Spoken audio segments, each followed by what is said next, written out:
and gentlemen, Mr. Rodriguez, thank you for allowing me to speak today.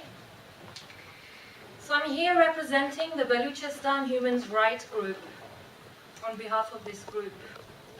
In recent months, the security forces of the Islamic regime of Iran have intensified their systematic use of cruel human rights violations against Baloch people, using in particular extrajudicial executions and killings to terrorize the whole population.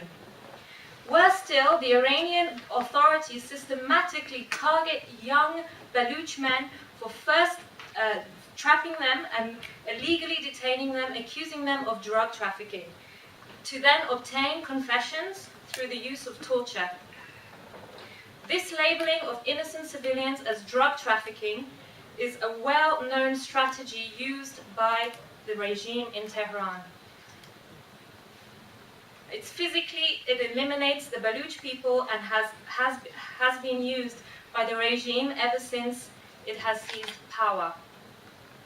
Amnesty International, in one of its reports recently, also highlighted the Iranian regime systematically executes Baloch activists under the pretext of fighting drug trafficking.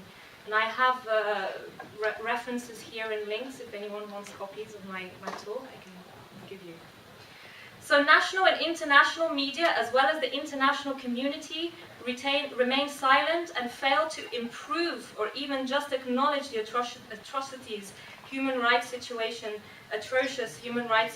in Balochistan.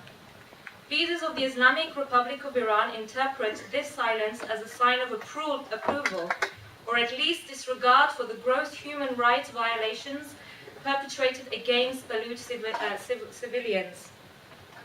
Tragically, it thus does not come at a surprise that Iran has one of the highest rates of executions in the world, while the rate of executions of Baloch people in Iran is the highest.